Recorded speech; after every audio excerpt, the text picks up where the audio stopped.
Hello! The Fantasmagorium show presents Guns. Martinis, Gadgets, and Guns. What time is it? No time to die. I cannot believe it. I have been saying that this was a trailer made for a movie that would never come out. I would never see this movie. I postulated theories as to what this movie could be. And it surprised me. I am Scotty. My opposite number, Catherine, is here. Big shout out to Felix Leiter. And Tom steps in as both Mr. Kidd and Mr. Wind. Steve's in Cuba. Kat, how's your day? Good. Ready. Can't believe it's actually here. I know. I'm shocked. Yeah. I was so excited watching this movie, and it pleased me. How did you feel, just off the top of your head? I really like how did I feel finally going in to see it, or what did I think overall about the movie? Just initial emotional response, because I want to hear Tom's as well. I thought it was fantastic. Tom, welcome to the show. Thank you so much for being here. For everyone who doesn't know Tom, he is a goof person. Thank you very much. And a very goof day to you too, sir. I will goof. Yes. I was excited. Then again, I was probably the only youngest person in the theater today. What was the median age in your theater? It was a lot of older people, but okay. Then again, I'm 45, so to me, everybody that has gray hair seems older than me. You're like 7 years younger than me. It's ridiculous. Yeah. Sorry, Scott. No, it's fine. It's fine. You look great. Thanks. But yeah, okay. So here is what I thought. Again, no spoilers. We'll let you know when spoilers are going to happen. I thought this was my second favorite Daniel Craig James Bond movie. It was fun. They blow up a dude's head with an robot eye. Nothing says James Bond like that. It was amazing. The homage to the silliness, but yet still maintaining. It is a perfect bookend to the entire series of Daniel Craig, but also, okay, so Daniel Craig provided us with the origin story of James Bond, right? Yeah. Right. And now we got to see the death of James Bond. I am fine with that. It seems like you just got into spoiler territory, Scott. Yeah. Damn it! Way to go, Scott. Well, so I lied. That's for sure. All right, I really liked this movie. But James Bond will return. Yeah, so I really liked this movie because it's basically the whole Craig era is sourced from basically 3 novels: Casino Royale, On Her Majesty's Secret Service, and You Only Live Twice. Yeah. And this even being a far better tribute to the novel You Only Live Twice than the movie You Only Live Twice, ironically. There were a lot of references throughout the whole series. I especially loved when the main titles start. It begins with all of the colorful polka dots from Dr. No.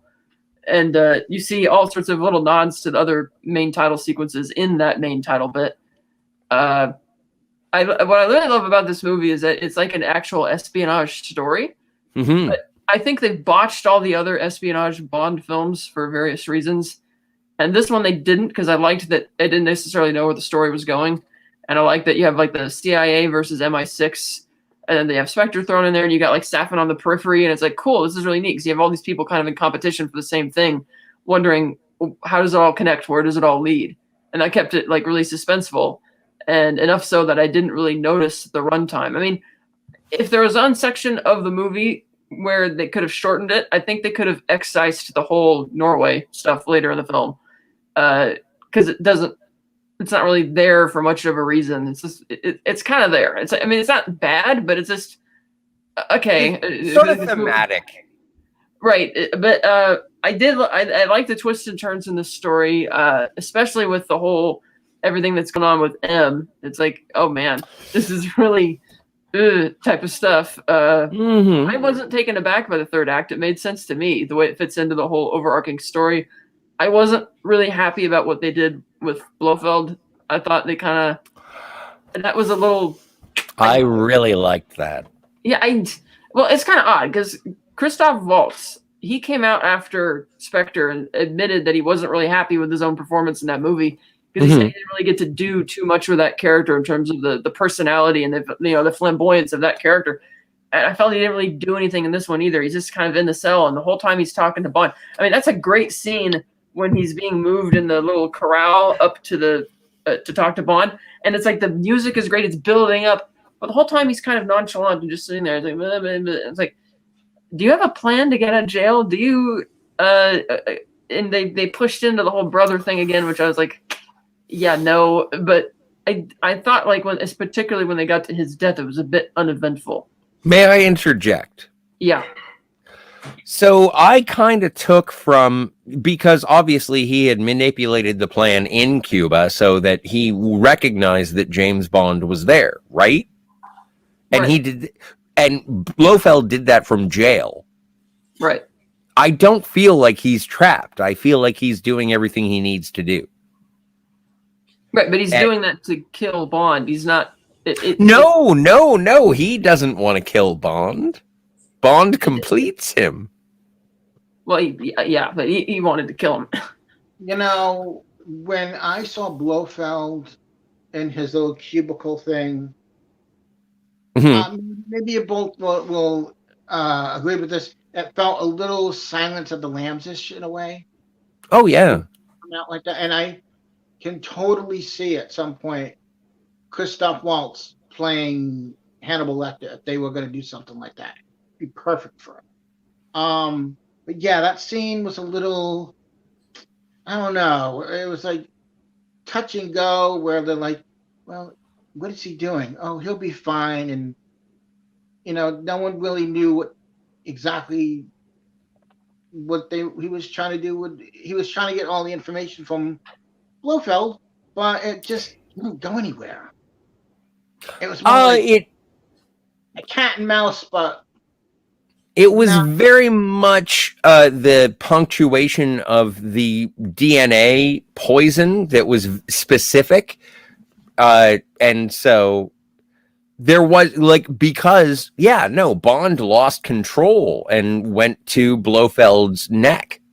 But it wasn't his aggression that killed Blofeld. It was the manipulation of the DNA thing. And it's a direct lift from the novel. He only lived twice. Nice. When they're in the poison garden, and that's how he kills him. He strangles him with some of the vines and outright strangles him. And he says the same thing. He's like, "Die, Blofeld, die." Cool. They're alluding to that a bit. Well, and also that's an interesting reference, just because throughout the movie they talk about the poisonous effects of plants. Yeah. There are at least like 2 references, and so that's great too. Yeah, and they had a lot of the references to that also in the main titles with all the plants and everything and the creepy masks, and it's like, oh man, this is really interesting. Oh, also, speaking of the opening title sequence, I think that this is I don't know. Okay, so my perspective is that No Time to Die by Billie Eilish is taken from Madeline Swan's perspective, and that is who is narrating this movie. I thought it was Bond's perspective.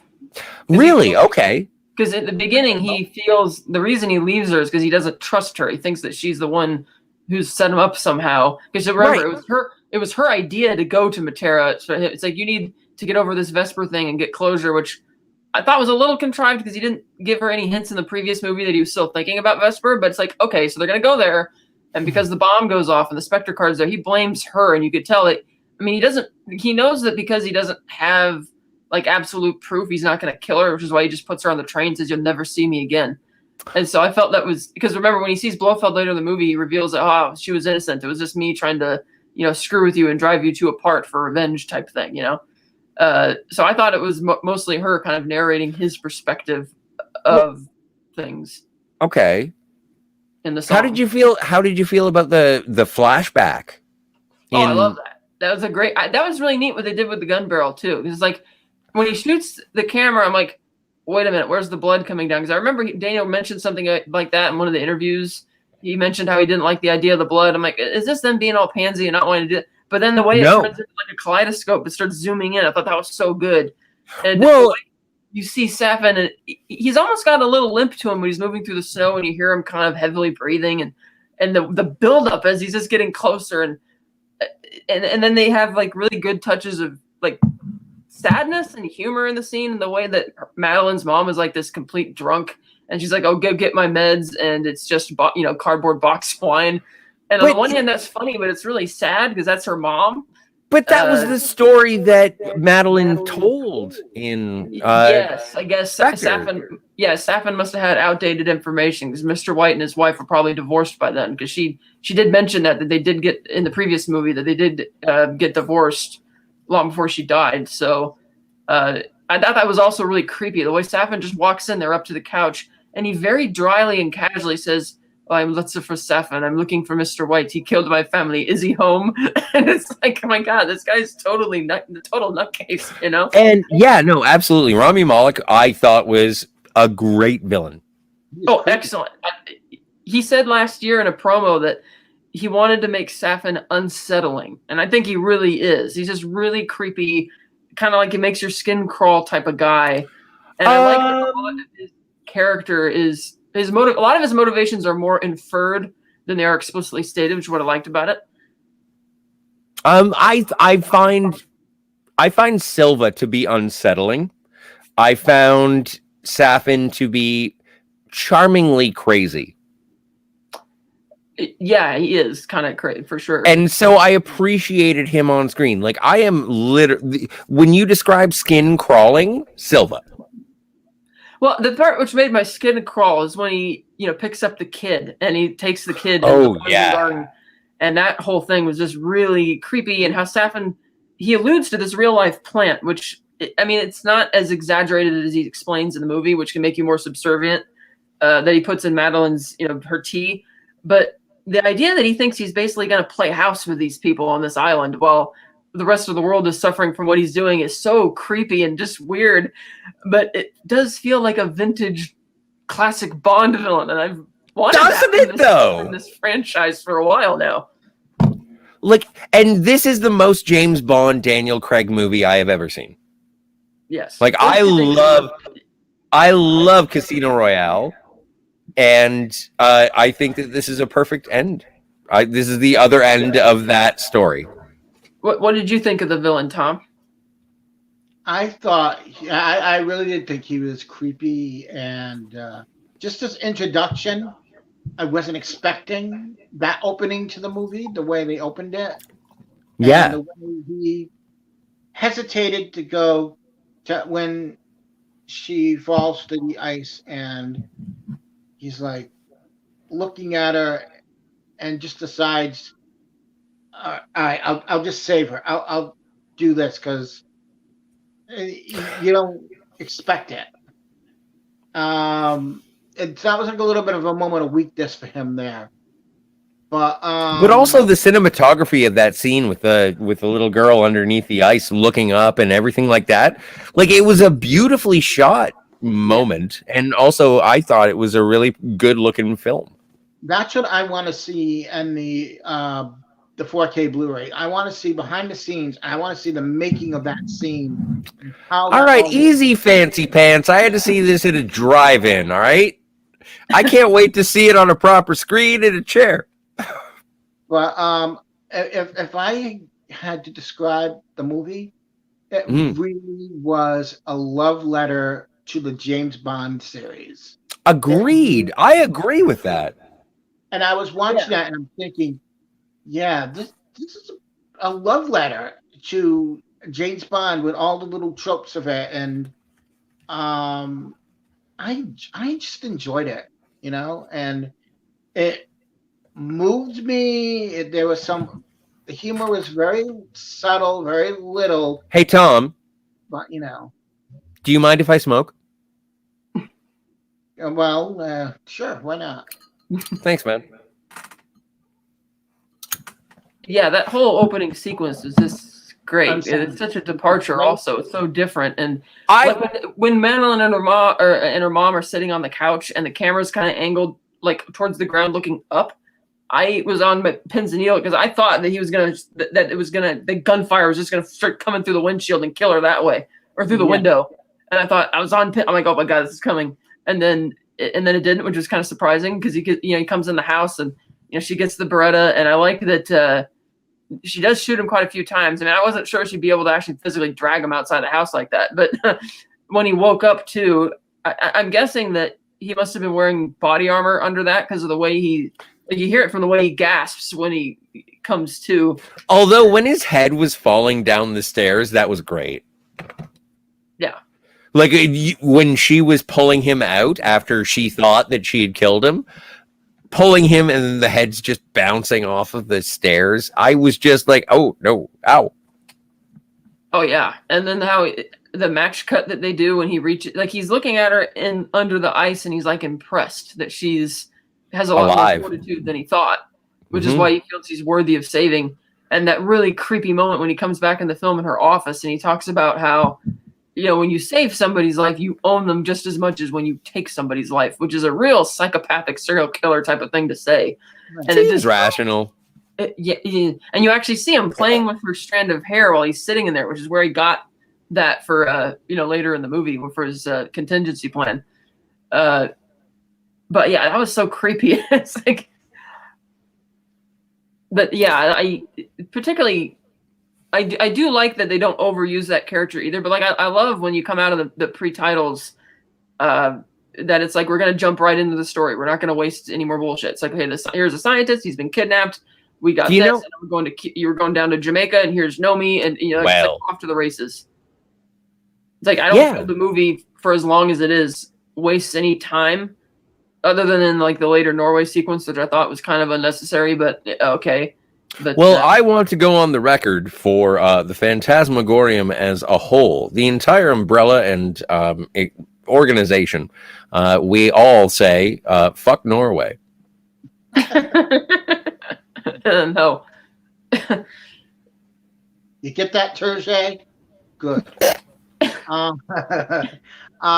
You know what? Let's talk about the opening credit scene for a moment there, and how very subtly they would show pictures of the cast in it. Like, here's your main players for the play almost, and it was done in such a beautiful way. And watching that also, I'm like, I wonder how long it took them to come up with this opening credit scene, and how much work goes into something like that. Because it really, those opening scenes to a Bond movie are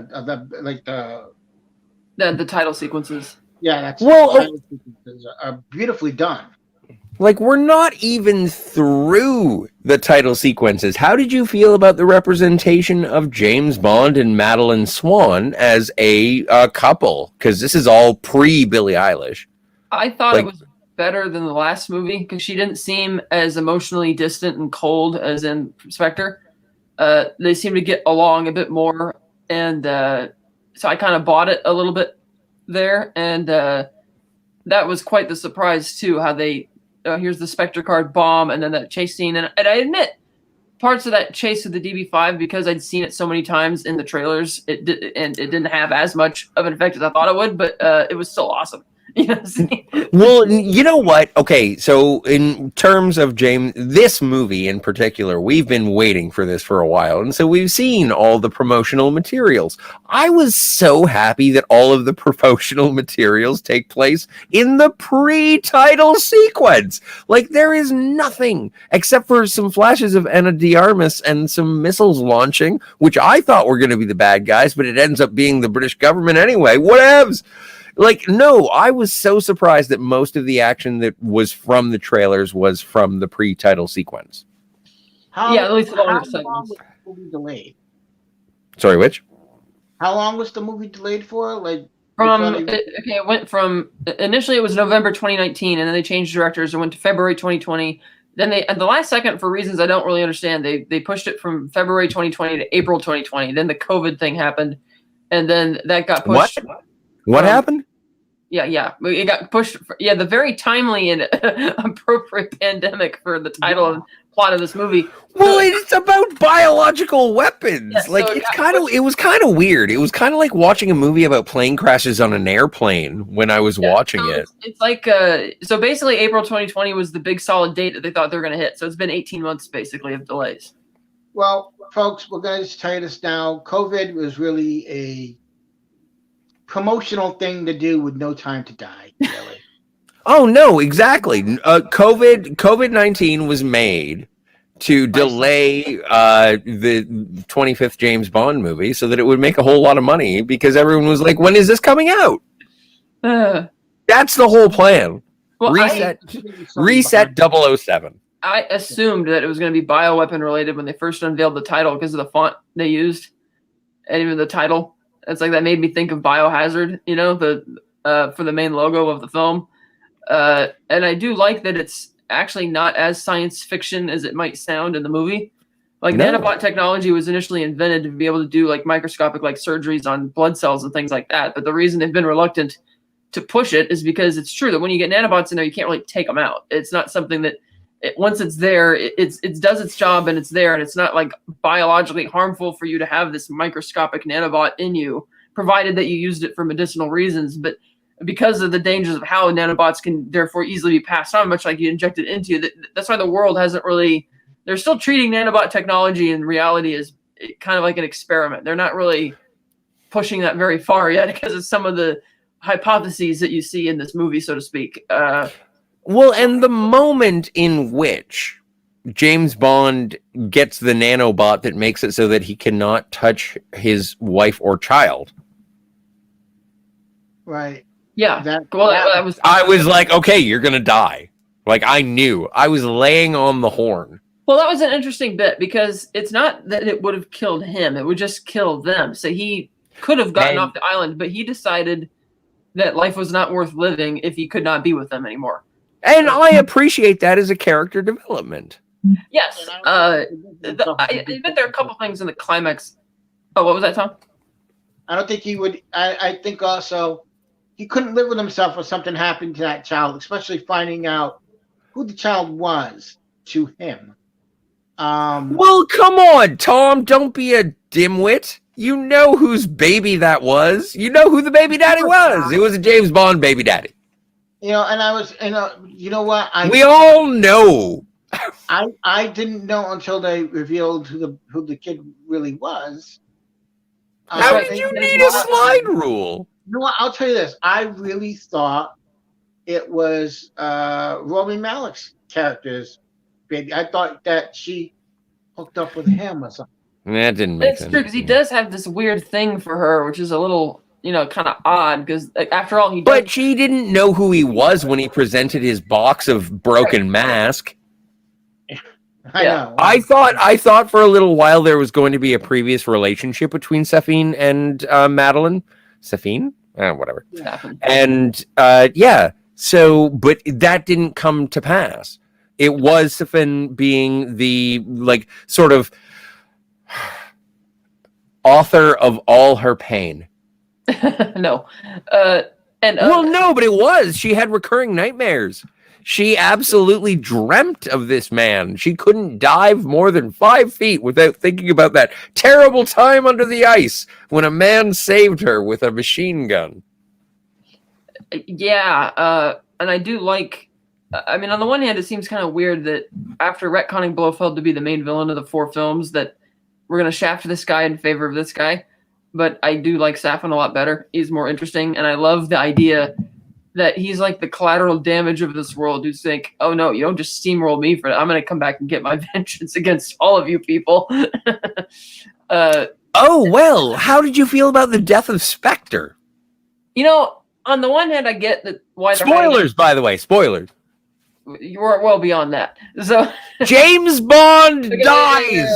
Okay, so he's in Cuba, and I get why they're there because they're hiding out. Because Blofeld is the type of guy I would imagine he'd probably roll over on some of his underlings to have a more comfortable prison life, so to speak. I thought it was odd that after 5 years he's just sitting in this small padded cell, and he's communicating with the bionic eye, but it's like you're kind of waiting a while to initiate some type of a scheme to get yourself out of here, like a leverage. Like at first I thought that because Primo, at the beginning of the movie, he's allied with Blofeld, and I thought the reason they're stealing the Heracles virus is that they were going to leverage it to get Blofeld out of jail type of thing. And who knows, maybe they were going to do that after, the whole party sequence, and then it just didn't go their way. But I thought it was odd that, Primo clearly works for Blofeld in the first portion of the movie. Enough so that when the scientist is there in Cuba with him, he does the sleight of hand thing where he swaps the flash drive of Bond's DNA profile with the Spectre agent's DNA profile. But then by the end of the film, Primo is working for Safin. And it's like, well, wait a minute. You were helping Blofeld try and kill Bond, and now you're working for this guy who is the anti-Spectre? I didn't really... I think they addressed that in film. They did. She asked him something like, what does he promise you? What is he going to give you type of thing? And you see when Q's examining the eye, he sees the video of Logan Ash and Primo meeting. And it's not clear how they came to meet or how they got each other's contact info, but they did. And that was a great twist, too. I didn't think Logan Ash was going to be...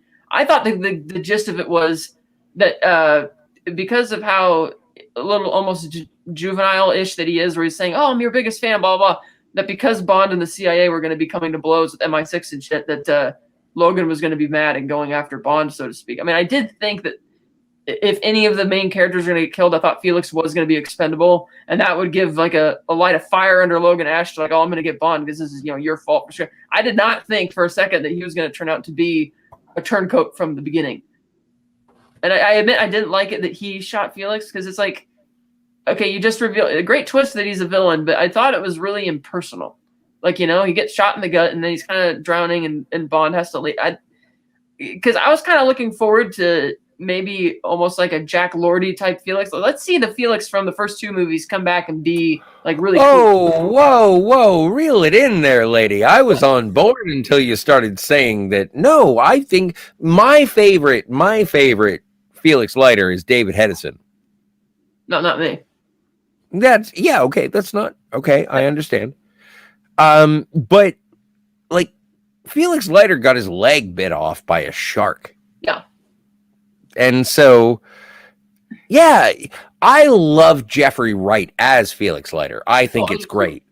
But as soon as they killed Felix Leiter, I was like, this movie is off the chain. I have no idea where we're going. You just killed Felix Leiter? Where are we going? Oh, I agree. That was a great twist that he does it. I just thought it was a bit impersonal that this guy who we've known for like 2 minutes is the one to do it. I mean, yeah, I get that he works for the main villain. It's just something about the way that whole scene goes. Like, for example, when Mathis dies, I thought that was a much more poignant type of scene, an emotional type of scene, the way it's shot, the way the score is going, whereas this is very intense because, the ship is sinking and they're trying to buy time to get out. And I almost thought they were going to do like an Aquaman reference where Felix is like, you got to get out of here so you can kick that guy's ass type of thing, No, and when I was watching it, I had the benefit of being in my car. And so I got to yell and scream and be the idiot in the theater that no one wants to sit next to, but I was in my car, so it was fine. So I was like, oh, you better save Felix. You better save Felix. And when I was like, I thought you should have totally saved him. I mean, but it would have been such a booster. Yeah. What did you think about that twist with Felix, Tom? All right. What was his partner's name again? It was Ash. Logan Ash. Yeah. Gary McPherson. I like how Bond kept calling him Book of Mormon. Book of Mormon smiles a lot, doesn't he? That's fun. Is that what he called him? Yeah, he called them that when they were in the nightclub. Yeah. I blame the speakers in my car. And I didn't see that coming where he was like, at first I'm like, wait, why is he telling him not to say anything? Because he's like, you don't need to answer. You don't need to answer when they get the scientist and. No, but it made sense in terms of containing it from. Because at first, like if you're the CIA and then you get an agent or an asset to go and do something for you, and then they do it, then you tell them to stop doing whatever they're doing because you're not getting paid for this. But what it Like, was, it made sense to me, and that's why Felix was on Bond's side and right, fuck Zach Morris. right. Well, I mean, it was like we got Book of Mormon saying don't say anything, don't say anything, and you got Felix going no, no, let him finish, and it's like okay, where's this going? And then when you see him shoot Felix, and that epic fight happens, and then he locks them both in the boat. It's more like you're Well, and when it comes to gunshot wounds, I do appreciate it in a film when two characters who have affection for one another, when they meet and you know one of them is going to die, and one of them like tears up a shirt and then puts it on their bullet wound and says, keep pressure on it. I'm a sucker for it. I love it when they say keep pressure on it because I know they're going to die. but you could really tell that was the friendship that they had. You could see. Well, that. it was better than Mathis. Yeah. Well, I mean, Mathis they put in the garbage can. Thank goodness. No, James Bond put in a garbage that's right. can. Bond put him in in Dieter's dumpster. But Now, okay, so anyway, I don't want to slag because I really enjoyed this movie. I thought that like even the musical cues, the score was referential not only to the overall, like obviously they did some From Russia with Loves and some You Only Live Twice's, but and definitely heavily influenced by On Her Majesty's Secret Service. But there were references to Quantum of Solace and Skyfall and Spectre, like there, and like the cues to this film are an auditory James Bond fanatic's dream. it's like This is an amazing score. music score and the film, both big big love letters to Bond in a way. Yeah. And it's done perfectly. You know, I would love to hear that soundtrack of just the score itself On vinyl. Yeah, on vinyl. Definitely. You know, I think that'd be great. And I'm sure that the soundtrack will probably get some sort of award at some point. Yeah, but and also I would like to say that last time we talked about the Billie Eilish No Time to Die, it does come to a crescendo. Yeah. Yeah, it does. Yeah. And it already won a Grammy. I have like 7 Grammys. Yeah. I did like the Cuba sequence was really fun. Like yeah. Ana de Armas. We forgot about. We show up at the same time, and they're kind of just looking at each other like a haha type of thing. And I love also when she showed up in Jamaica. She's basically it's specifically because she and M talk down Bond so sternly that he's like, "Screw this, I'm gonna go play for the CIA," which I kind of liked, and that they're kind of competing against each other in Cuba. And I wasn't sure at first what to make of the Paloma character because she's like, "Oh, I've only had 3 weeks training," and you know, like she said, her character is very bubbly and very irresponsible type, and it was really funny though, but in a good way. It wasn't like a too cartoony. It fit. No, I adored that performance. It was a breath of fresh air, and it kind of got me in the tone of the entire film. Yeah, it was much more upbeat at that point for that whole segment of the film, and I love that they brought back all of the actors from the Spectre boardroom meeting in the last film. So that way it's like, oh, you can see, you recognize all these people and look close and you'll see the cameo by Michael G. Wilson as like a... I was hoping you put... Okay, so he's one of the Spectre people? Yeah, when Bond's walking through one of the rooms, the camera is like in a fluid motion, so it looks slightly blurred, but you see him standing there and he's wearing like a military uniform with all the Navy, and he's there at the Spectre party. And I was like, hey, you know, it's him again. But I also thought, it was funny when they're carrying like the eyeball through on the pillow. And I thought it was like a little hokey, but I get it. And it's, it's almost like they're trying to outdo the silliness of the boardroom meeting in the last one where Blofeld says in front of everybody, oh, cuckoo, and that kind of thing. Because he says, don't worry, it's completely harmless. But goodbye, James Bond. And then I loved it when the scientist is like, "Ha ha! See, all the Spectre people are dying." He's like, "See, I saved your life." It was a pretty graphic scene too, and you see some of the up close of what this thing actually does to people. Yep. And it's like, body horror. Yeah, it was, but I was loving it. Well, and also like medical horror, like in this day and age. Yeah, it's like taking what happened to Safin and upping it like 100%. Although, so when James Bond, okay, I don't understand. You see that one the guy, blast doors. We'll talk about the blast doors later, but the entire movie does have a little bit of a sweet and low of The Rock with that. A little bit of that, yeah. Okay, so you understand what I mean. It's got a flavor of the biological weapon. And even that comes from The Rock. And the appearance of like Alcatraz in that movie and stuff and how they're trying to race to the top and that kind of thing. Yeah. What were you going to say, Tom? I was saying when you see all Spectre dying and the people... Spoilers, by the way. Spectre dies. Okay, yeah, we're past that. Yeah, we've been past that for a while now. Mostly... Scott in the chat says there will be spoilers. Yeah, okay, let Tom finish. Sorry.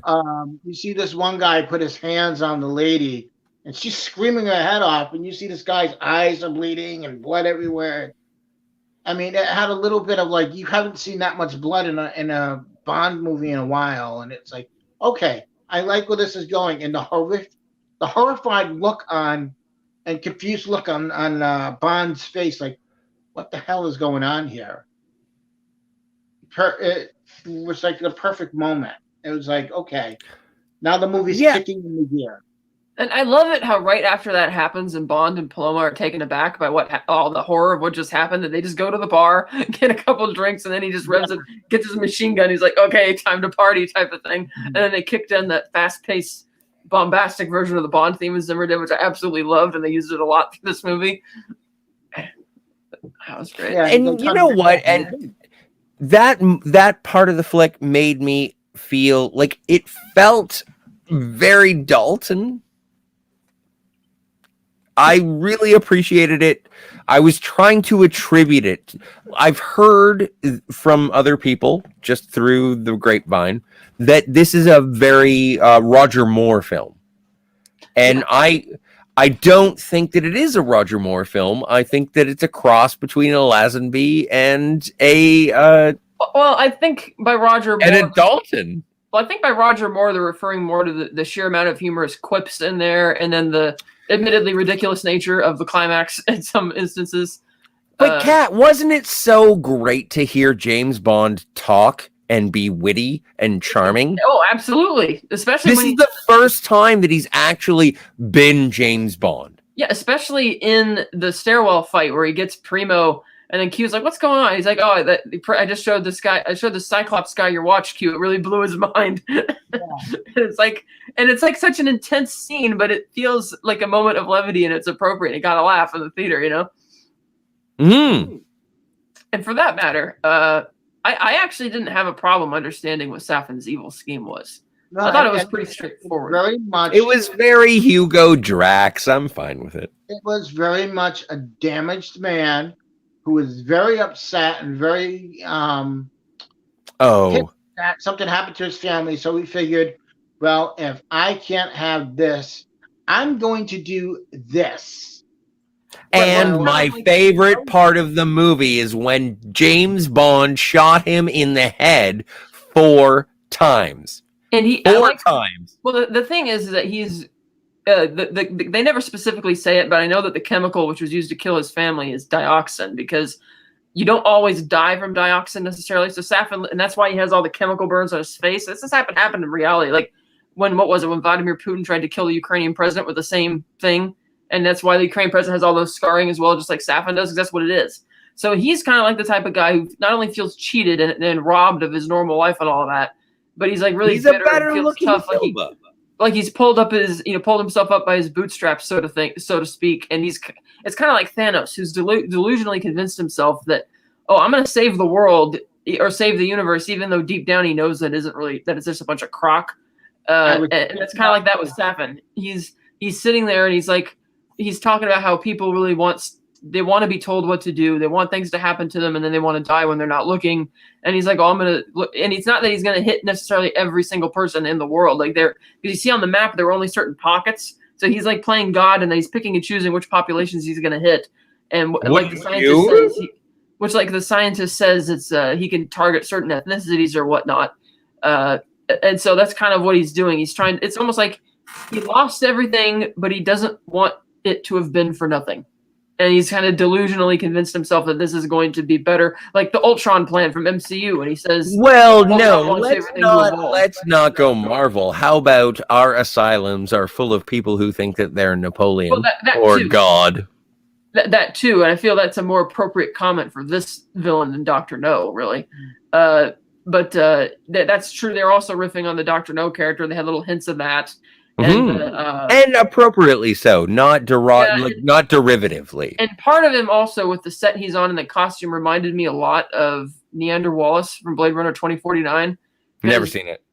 He's got the same God complex, or because in 2049 he creates all the replicants and he wants them to be able to reproduce because he figured he'd be able to create like legitimate life from artificial life, and he's got this total God complex about it. Whereas here, Safin also has a God complex, like he's going to be in a sense. Because he's right, getting rid of Spectre would make the world a better place, and now he's taking that to the next extreme. Well, but I really appreciate the fact that they destroyed Quantum. Yeah. And they destroyed Spectre. They destroyed Judi Dench's M. Like, it has been, I feel like the bookends of this series of James Bond stories. This comes in a box, 5 novels. All together, for sure, and right? And maybe longer, maybe shorter. I don't know the exact date. Kat does, but in terms of how long Daniel Craig's tenure has been, 2006 through 2021. How many years is that? I was told there'd be no math. That's almost 20 years. 15. 15. An amazing stewardship, and I think that he deserves the box set.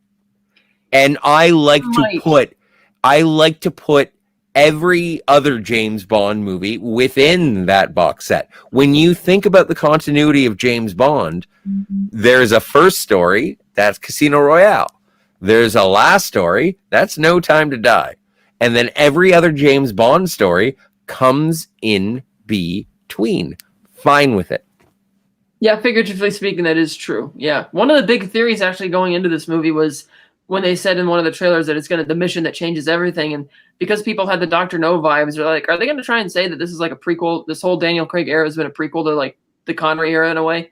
Like, never mind the fact that geopolitics of it, and obviously from a time standpoint doesn't work, but figuratively speaking, is it going to be like Safin would be the origin of Dr. No and he'll get away in the end and we'll presume that he goes to Crab Key and then off to that adventure, almost like it's a weirdo time loop type thing. And I thought, from a figurative standpoint, I get why people think that and why that would have been interesting, but I'm glad they didn't really go that way, because to me, when you redo an old villain, like explicitly by having it be literally the same character, to me that's like they're saying they're not proud of what they did before. We have to do a better version of that. I mean, with the exception of Blofeld, because it's sort of tradition to always cast somebody else to play him. Well, no one can be better than Charles Gray. Yeah, they can. So I like that he's his own character, but you could tell they definitely cherry-picked things from Julius Snow in the novel. Like the way he talks, the way he moves, the dress. That's kind of more in the book as well, a little bit. And again, the God complex, kind of like Dr. No had a little bit of one as well. Like, oh, if the West didn't want my services and the East didn't want my services, I'm going to make them all pay. You know, that kind of thing. Points on the map. I'm glad that they didn't go overboard with it. Just as stupid as the next. Sorry, I was quoting Dr. No. I apologize. I was interrupting. I do admit one of the problems I have with the movie is that... What's wrong with this movie? I don't feel there's any sense of urgency in the climax. I mean, it's dramatic, but it's like, well, so what if the missiles bounce off the silo roof? You have all of the world's, like, you have Japan and the Russians are like breathing down Mzemek trying to find out what's going on here. You got the U.S. Navy parked outside Okinawa for the military bases, and it's like, the threat isn't that Safin's going to launch it into the atmosphere. It's that it's going to be put on these 2 ships that have come into the harbor and sail off. It's like, well, then you could just send a submarine or something after it to sink it. It's like there's no immediate danger that, oh, if these particular missiles bounce off the roof, then that's it, and Safin has won. And it didn't feel. Well, no, but they close, like, Safin closes the blast doors again, Yes. and they never reopen them. Bond reopened them. Did he? Yeah, because after he kills Safin, he goes back up into the control room. He pulls the switch to open them again, and he starts talking to Q. He's like, Q, get Madeline on. Q's like, you got to get out of here. And he's like, no, Q. And then Q finally gets it as Bond pulls the ladder down to climb up outside. And that actually is realistic, too. The notion that the bombs would actually bounce off the doors, that is actually very real, and that existed in World War II. And so, realistically, if you were to go on that island after those bombs went off, the walls and the tunnels would still be in there. It's just that everything inside it would be wiped out. And that's kind of neat, too, because when Nomi kills Oberchev and he falls into the thing, those aren't nanobots killing him. Those are the plants, because that's the farm where they're actually cultivating the plant. And those aren't like nuclear rods there. Those are the extra rods of the biological material that they're injecting it in to purify, amplify it type of thing.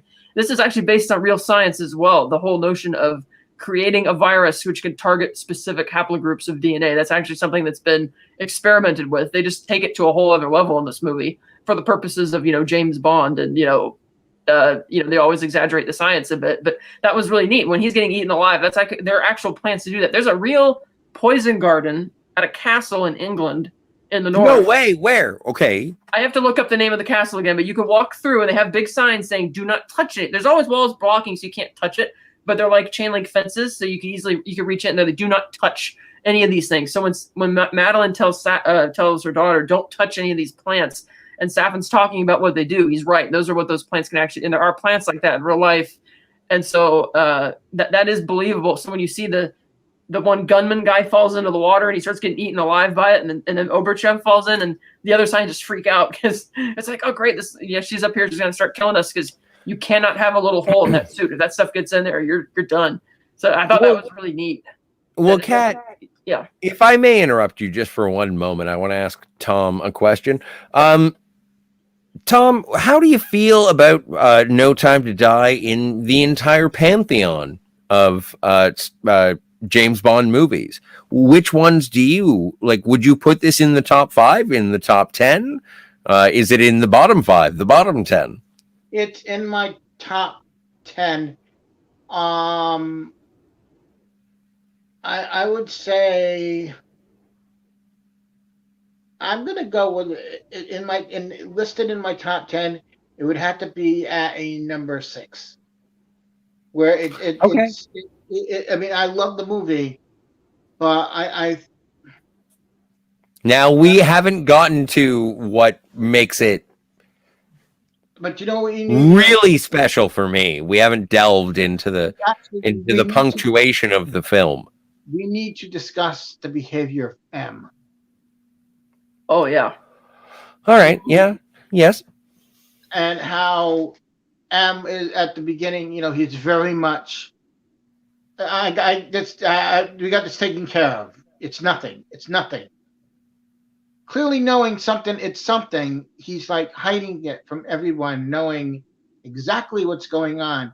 And had he have told them what everything was about, why this, what this place that was raided was, and what they were making in it, probably they would have been able to stop things a lot sooner than that. But story-wise, they had to do what they had to do. But M very much played it like he was sour that Bond retired. He was basically trying to hold things together by not telling anyone what's going on and let everything be on his shoulders. Wait. That's what he said. Whatever happens, let this be on my shoulders.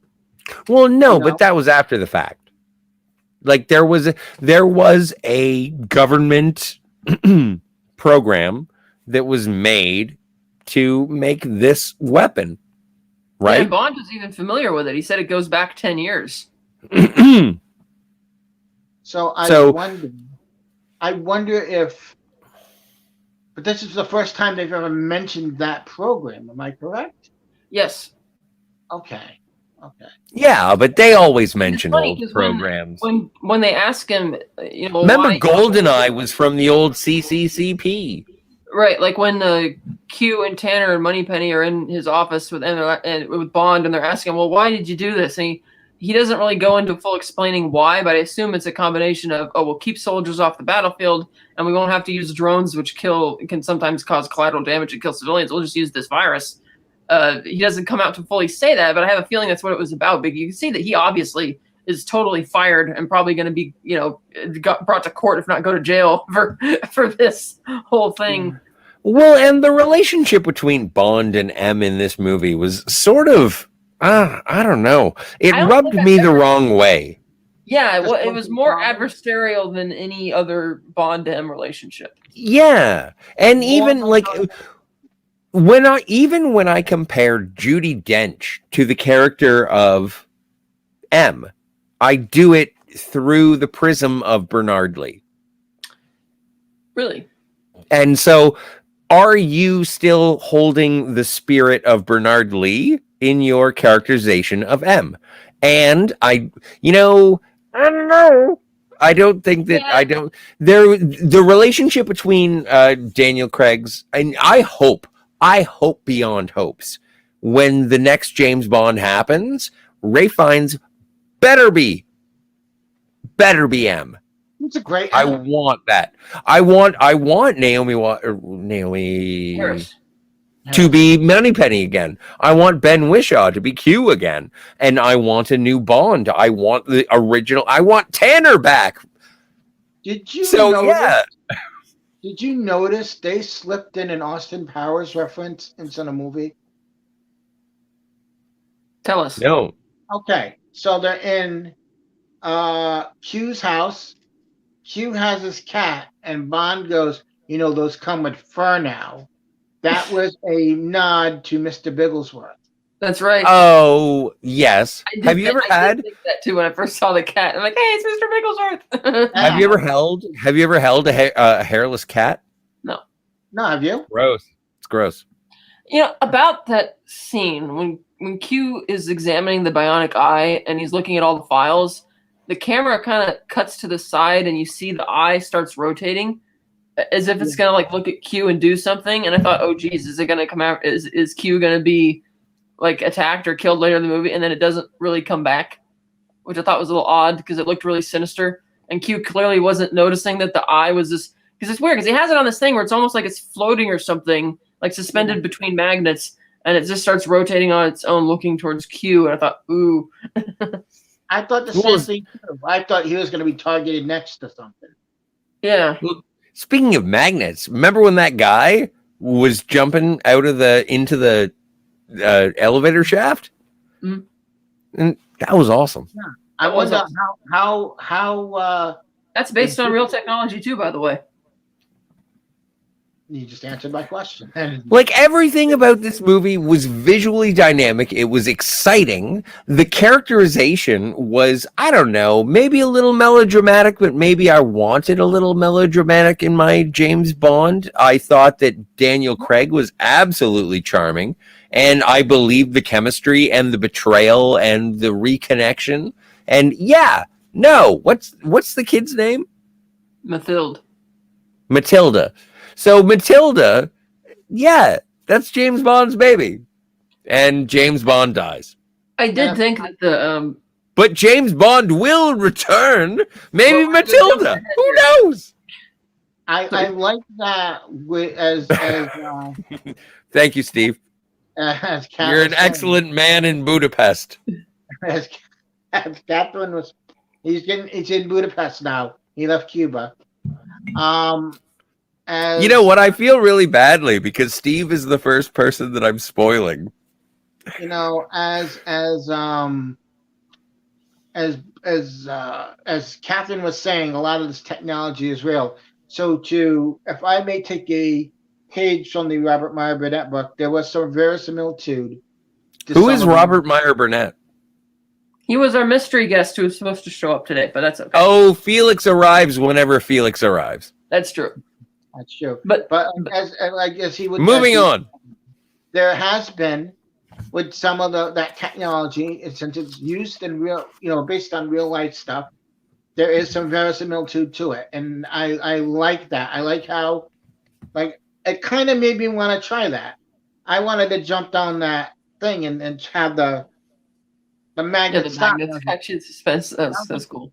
I was like, that seems like a really cool thing to do. I could see some place going, yeah, well, we got this thing like when you go and do the wind machine where you can get in with the parachute.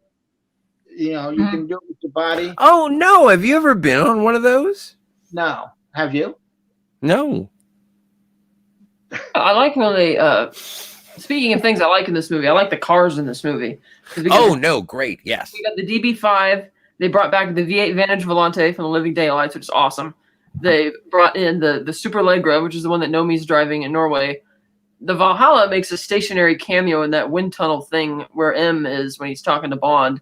And the reason it was a stationary cameo is at the time they put the car in there, the engine for this car had not even been finished being designed yet. They just had the body and knew that, so they just put it there for like product placement. And so, and as a result of the delays, I don't think you can even get that car anymore, which is kind of funny. But and once again, the villains are driving Jaguars, which I find interesting. That's been a recurring thing. Like Zhao had his Jaguar die another day. Mr. Hinks had the Jaguar Inspector, and now more Jaguars here during the opening chase in Matera. Well, and a quick question in regards to the cars: is there a point where Bond starts driving a Bentley? Not in this film, I don't think. Damn it! I was really hoping. I didn't know what kind of car one of them was. And I was like, is that a Bentley? That'd be cool if it was. But if it wasn't, not so cool.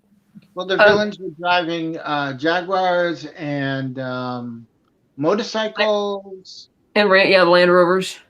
Yeah. Or Range Rovers or whatever. And the Can you talk about that's that? another thing I thought was The DB5 car chase at the beginning where he's going up and down the stairs in that car. Yeah, I heard that was actually a BMW and they put a DB5 body on it because the actual DB5 wouldn't be able to, do all that without busting the engine too many times. So, but that was still pretty cool. Motorcycle that he was riding and stuff. Yeah, the Triumph Scrambler 1200. That was a great one. I have to say that scene where he's on the bridge, and you got motorcycles here and the cars behind him. It almost gave me that, and I was thinking, is he going to Indiana Jones this? And boy, did he Temple of Doom it off that bridge. I thought there was another reference to Temple of Doom in this. When Safin goes through the trap door with the kid in the room, after he's talking about, hey, it's Molaron's trap door. Which is... So, yeah, and then you had more Dr. No references with the design and the tunnel that Safin's walking down. You see like the bars with the light shot. I mean, hey, that's that set from when he talks to Professor Dent in the first movie. Well, here's a quick question. How did you feel about 007? I liked the way that they did it because it was really funny because she's like talking down to him and he's on the outs with MI6, but she ends up coming around to understanding him later in the film. Yeah. I admit that I thought it was a bit contrived when she formally requested right before the mission starts that he get his number back. I mean, I get they did that for the fans, but it did seem kind of weird. No, it makes sense to me. I guess. In a way, it... Hey, everybody, if you say 007, you're talking about James Bond. Right, but you know what? In a way, I understand what Catherine means. It sort of felt like, and I can't believe I'm going to say this, fan service in a way with that. Where it's like, okay, can we just make him 007 again? Can I request that? All right, fine. But you really see where... I would have liked to have known what his 00 what. The new 007 and Bond, they don't get along, but then slowly but surely they start to get along throughout the film. And I like that dynamics behind that of them sort of getting along, but not getting along. And I thought that co-workers. Yeah. And I like how all the people are when they're in the office. 007? But that's Anna de Armas as well. She was a co-worker in James Bond's movie. She was not a Bond girl, if you will. She was not a conquest. She was a co-worker. I really liked both of them. I thought they were a lot more interesting than I thought. I especially love the catty back and forth between Bond and Odo, particularly when she shows up at his bungalow. And then with 002, he's like, oh, Jesus Christ, because he doesn't want to deal with this stuff. And it's like, I wonder if the media deliberately instructed her, or not the media, but the company, like MGM and Eon, wanted her to spill the beans about 007 because they knew that would rile people up and get people curious to go and see it. Because there were so many false narratives going around about what that meant for this movie that it did not mean whatsoever. Like it wasn't some. It made it sound like Bond dies through the middle of the movie, and then she becomes the new 007. That's how they made it sound. Well, and also, sorry, skipping to the end here, I was absolutely astonished at the end of this movie. It was not like, okay, so there's been a lot of people who are all upset about it's not going to be James Bond anymore. It's going to be 007. And so waiting until the very last second of this movie, I was like, is it going to say James Bond will return? Or is it going to say 007 will return? And you know what? It says James Bond will return. And there's James Bond is coming back. That's amazing. One of the newer James Bond books. Henry Cavill. I can't remember which one of the books it was. It was supposed Idris to be Elba. Chiwetel Ejiofor. Let Tom finish. No. It's your mom, Scott. Sorry. Oh, my mom is going to be the new Bond. Please, Tom, go on. I know. Now, uproar over that. It's so woke because your mom's. Well, my mom is a feminist. But no, there's one of the newer James Bond novels that's supposedly it's supposed to be a prequel to Casino Royale, and it begins with a 007 has been killed. And it's how they introduced James Bond. And they're like, well, what about that guy you've been training? What's his name? And the guy goes, oh, Bond. James Bond. Oh, so but okay. That's how they introduced him in this sort of novel. So I could understand why they showed in the movie, okay, so if Bond were to have died, this is what the new 007 would have been like. Had they kept it that way and gone through that, she would have been the new, not Bond, but the new 007. I never doubted it. 007 is, as he said, it's just a number. I appreciated that disregard. I never doubted that even if they did kill him, that they would bring in a new James Bond, because it's like, what was it, in January of last year or so, and Barbara says, no, James Bond will always be a woman. Well, that wouldn't have made sense if she intended this to be the last James Bond movie. So it's like, oh, okay, so whatever they do here, he's coming back. Because here's the thing, I've never bought into the contrived idea that all of these are supposed to be of a singular continuity. I mean, I know they did that in this movie a little bit, where you see the portrait of Robert Brown's M on the wall.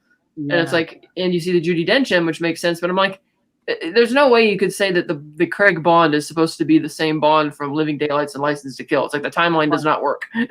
or from Octopussy and View to a Kill. But I don't think that it needs a timeline or a chronology. I think that these are all stories. And that's what I appreciated most about No Time to Die, is because it's an anthology of the Daniel Craig. And I believe Daniel Craig being in Goldfinger. I believe Daniel Craig being in License to Kill. I believe Daniel Craig being in Moonraker. Did I say Moonraker twice? No. Great. Well, I do know that Catherine did say James Bond will always be a woman, and I think you meant a man. No, I know. I heard that, but I thought what I said was that Barbara Broccoli said that James Bond will never be a woman. No, you did, yeah, but you. Well, the guy's name is James. But it makes it sound like as if James Bond 007 may be a number, but maybe James Bond may be a code name. No, it could be. No. They refuted that pretty strongly in the Craig era. For anybody who thought that, and the whole code name theory came about because people were trying to rationalize how the continuity, because the fact that they kept the same actors for M, Moneypenny, and Q, but were changing the Bond actors, they thought, oh, that must mean it must be a code name then, and not his real name. It's like, no, it's not. It's just that the filmmakers recognized how popular those actors were for MQ and Moneypenny, so they kept bringing them back regardless of the continuity because they knew people. Hey guys, I hate to break the fourth wall on this one, but it's all fiction. Exactly. That's why I said they can do whatever they want. That's why they should bring back these actors again, but I don't think they will. Like David Hedison? No, like bring back, the current MQ and Moneypenny. They should. I just don't think they will. Because there's too many audiences will be like, oh, I'm confused. Why? Oh, if they change it all for the next one, I'm going to be I don't know. I don't know how I'll feel about it. Yeah, they should keep them there because it took a while to introduce them anyway, and it's like, why don't we let them stay so that way? It's kind of like what I said about the first 3 Craig movies. I said, if they're still making Bond movies 50 years from now, regardless of what the geopolitical situation in the world is, and somebody asks, what's the origin story of James Bond? I'll point back to the first 3 Daniel Craig films and say that's how he became James Bond. And so in that regard, yes, keep bringing back the actors. It doesn't matter if it's a different continuity, because if they're really good for the parts and have captivated people, then leave them in the role, Yes. Ben Whishaw. With J.K. Simmons as J. Jonah Jameson. Right. Kind of. Transcended Here's a good as a question character. And I think that it would be interesting. And just, you know what? Now that we have the bookend of the first mission and the death of 007, James Bond, now that we have those bookends and everything else is peppered in between, let's move on to Ralph Fiennes saying, all right, here's where you're going. Here's why. Here's a good question for the both of you. Would you like to see them adopt some of the newer books into movies? I think what they could do is do more faithful adaptations of the older books too. Like as Tony has often said, and a bunch of people, and Rob and me and you, Scott, that do a faithful adaptation of the Moonraker novel. That would be pretty cool. Or accurate adaptation of Live and Let Die from the book. So I think they could do those, but yeah, I don't see why they shouldn't try and draw from some of the other books, because MGM, or not MGM, but Eon has commissioned some of those books themselves. So yeah, why not draw from some of it? 'Cause some of them are pretty good, Oh, and by the way, I live in Canada, and so James Bond is public domain. So if you would like to come here and make a James Bond movie, please feel free. You can pay me or anyone else. Why is that? I don't know. It's got to be a British thing. That's an interesting. Well, I don't think he's in the public domain in Britain. Novel-wise or movie-wise? Well, no, in Canada, no. In terms of the publication rights of James Bond, no, they are in public domain. Those books. So then you mean come and write a book in Canada? Well, I don't know. I don't know how rights are. I'm not a lawyer. I'm just saying they are in public domain. Public domain James Bond books. I have a feeling I'm going down a rabbit hole later. I can't wait. So, regarding another scene, I liked the whole fog-bound thing in Norway. That was an interesting scene. I admit I wasn't as captivated because it felt like an action scene there for action's sake. Kind of, because I've always felt that once Madeline left the prison after she didn't want to be in the cell anymore, I thought after the prison scene, you could have just said that, oh, Madeline's gone. We don't know where she is. And that maybe she left a clue or something. And that's how because really that's the only thing we accomplished by going to Norway is killing Logan Ash and her just getting kidnapped. Because when she tells Bond that this kid is not yours, and he even asks her, but she's got the hair and the eyes, and she's like, she's not yours. And so it's like, oh, okay. Which almost defeated the next scene where he wakes up in the morning and the old girl's there and she wants him to make breakfast. And it's like, I feel that would have been a much more dramatic beat if he actually knew about it. I get why she doesn't want to tell him. No, it's not a matter of telling him. The humor of the situation was that remember at the end of Spectre when she was like, no, I can't be a part of your life anymore. Yeah. Right. And so that characterization, she was willing to walk away then. And then they trusted each other until that fell apart. Yeah. What she wouldn't tell him. And then when she's not yours, doesn't necessarily mean genetically. And I respect the power of the mother. No, I don't want your dad to be James Bond. Hey, it's a classic Carol Marcus. I get that. I got that part. Like, I knew she was lying when she first said that. I just meant that because Bond sort of accepted her excuse, like, he even jokes when she goes to show him the secret room, and he's like, "What? You got another kid in here?" type of thing, which is actually pretty funny. I thought that was hilarious. Yeah, it was hilarious. But then when he gets up in the morning, they're just kind of at dinner enjoying this little peace thing. It's like, well, I feel it would have had a lot more dramatic heft to it if he knew, like, for sure that was his kid. And I mean, yeah, she shows him the map to Safin's lair and all that, which is kind of, I guess she hid that stuff in the room on her own, as opposed to her dad having had it sit there for decades. So it's like, okay, and then they never. Well, how soon we forget l'Americaine. Right, but this is more like her house with her mom, and that was also interesting. In the movie. She immediately runs to the safe house room and tries to hit the code to get it open, and she can't. So that's why she ends up running back upstairs to hide. Yes, that was a bit interesting, but yeah, it was I actually really liked the movie because in most espionage stories, like from Russia with Love, they tell you exactly who the villains are and what their evil plan is right up front, and then even though M warns Bond that it's a trap, it's sort of a matter of watching Bond go through the motions for the next hour as you're waiting for him to acknowledge that, yeah, he knows this is a trap. For Your Eyes Only, I thought a lot of the characters were really bland, and I couldn't really invest in that story as much as, I know a lot of people really like that one. Living Daylights, at the end of the day, the plot is that the villain is a Soviet guy who wants to off his Soviet boss, and it's still the Cold War, so why should I care?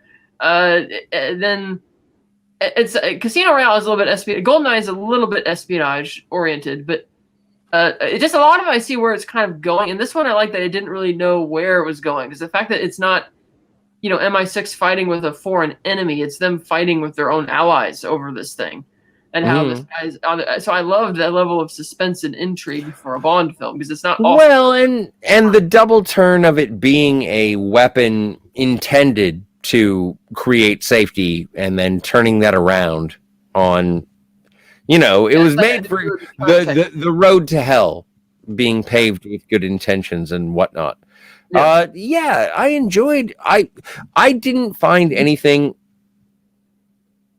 abrasive about this Bond movie. I thought it was a good Bond movie. I thought it blew my mind. I really, on a scale, how many martinis? I'm not sure yet. I got to think about that some more. I'll probably have. Okay, but how many reactionary martinis? A lot. Yeah, no, I'm fine with that. I will revisit this and I will answer. But yeah, no, I give this movie a lot of martinis. Yeah, because I'll have seen it a second time by the time we do our recap on Wednesday. So I won't, but I'm still going to be gushing about it. I love this movie. It is the positive. Tom, how many martinis? Out of 10. Out of 10, I would give it. I give it 8. And the reason I give it 8 is that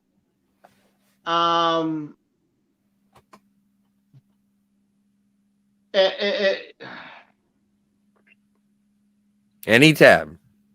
I would say that I would give it 8 because it's just, if you give it 10, it's going overboard a bit too much. But 8, it seems like a good number for it. But why an 8? Why not a 7? Okay, I'll tell you this: is that although it did not feel like an almost 3-hour movie, it really didn't feel like it. Maybe there were some. Oh, it was brisk. There were very, very, maybe 1 or 2 slow parts. Other than that, it really moved. This movie moved, and it didn't feel like it was almost 3 hours. I give it 8 because it just, the creepiness of the some of the, how can I put this? I don't know. It's for the way that some of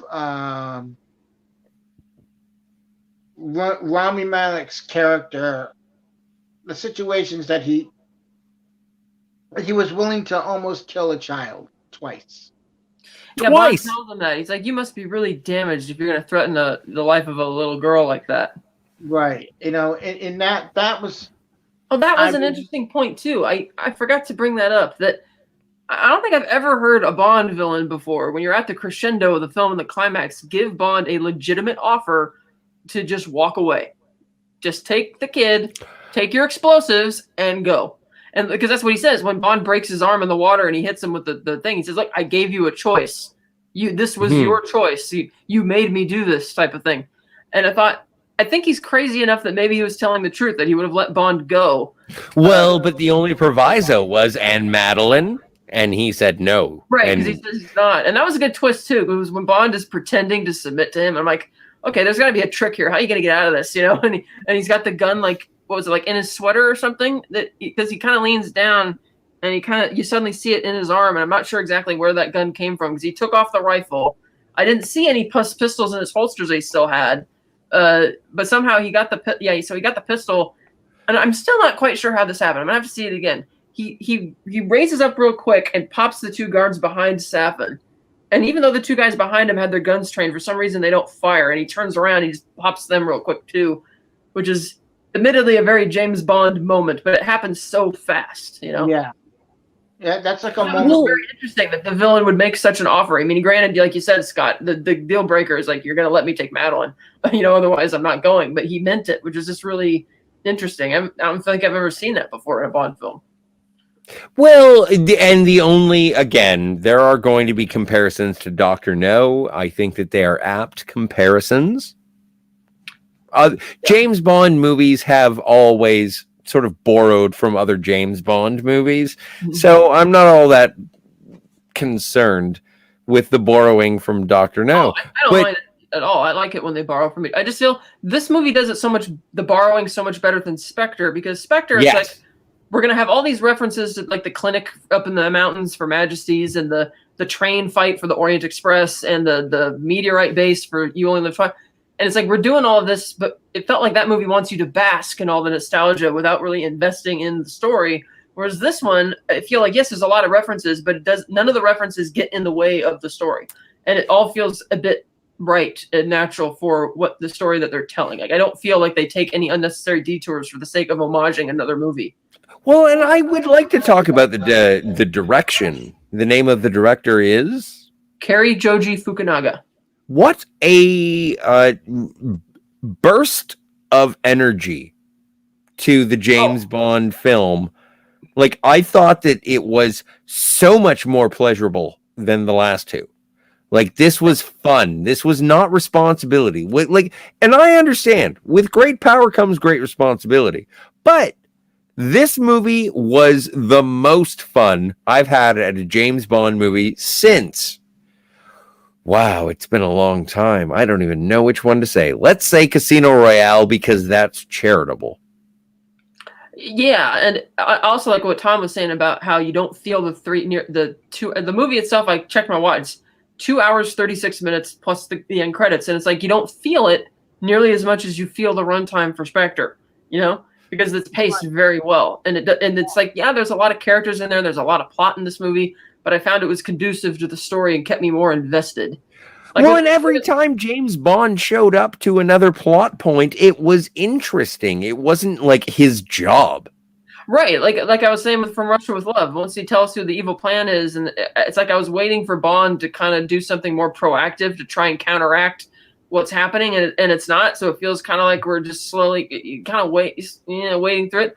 Whereas this movie, I didn't feel that, because they don't tell you what the plan is, and the fact that it's the Allies are turning against each other, and it was very interesting. Now, admittedly, on the one hand, you could say that Safin is the worst case scenario for when you try and start playing around with nuclear deterrence, like what if a psycho gets a hold of it type of thing, and that Blofeld and Safin are basically parasitic to each other, because it's like Blofeld and Spectre are there to give us Safin's backstory, whereas Safin is there to deal with the Blofeld Spectre baggage in the least damaging way to this new story. I thought they integrated it rather well, even though I admit I thought that the actual death of Blofeld should have been more dramatic. than just a thud. I really appreciated the disregarding. I'm glad that Blofeld and Spectre were just dead, gone. We're done. You know what I'll tell you, noticed in this movie, it was like Bond retired. He wanted to be done with this, but it was like that old line from The Godfather 3. Just when I think I'm out, I'm getting pulled back in, and it was like he was given a reason to go through with this. He said, "You know what? That's it. I'm going to do this. I'm going to finish this once and for all. I've had enough of, and if I may say it this way, this dicking me around." And that's what it felt like to him. Sorry, Tom, if I may interrupt. Yes, you may. I have bad news for you. Okay. You are never going to see the last James Bond movie. Oh no, I didn't think that it was. I'm saying in this film, the character itself, Daniel Craig's wanted just to be retired. He wanted to be with this woman. He wanted to actually live life for a change rather than being out on a mission, going out and killing someone. He wanted to try to. It was reminiscent of the beginning of Skyfall, though, when he was on the island and he was doing the shenanigans with a scorpion and drinking games. But like this time, Madeline was there. Right. So it's almost like. Which I liked. Yeah. Well, another big difference, though, is that the reason he was doing the scorpion games and like not paying attention to like this gorgeous woman in bed with him is because he's still really upset and distracted. Whereas he's not upset or distracted with Madeline. He was enjoying his time with her. Yes. Right. Although when she brings up Vesper, like, I don't know, I haven't dated a lot of people, but when I do, I don't bring up their exes. I wasn't. That one thing I thought was a bit contrived, having to shoehorn Vesper back into the movie. Yeah, that was kind of contrived. Because in the last two films, they only had one reference to her, which is when he finds the interrogation tape and just kind of tosses it, which I appreciated. Yeah, I kind of appreciated it at the time too, because I thought it meant that obviously he wouldn't want to watch it, but I thought it was more like because he would watch it and furiously masturbate. Okay, so he throws it down, and it's like. And I was surprised that they were saying on her like the gravestone that she was only 23 years old. I'm like, really? She looked a bit older than that. Okay. Yeah, because it said 1983 to 2006. I'm like, wait, what? That kind of took me for a second. But, Yeah, that's right. No, it was 82 to 2000. I'm like, she didn't. Yeah, 83 to 06. Yeah, it was one of those things where like, okay. But in a way, I think it's always he felt betrayed by her in a way, or he felt that he wasn't able to help her when she needed it. So he's carried that guilt because he actually cared for Vesper, and I think she wanted him, not Vesper, but well, she killed herself.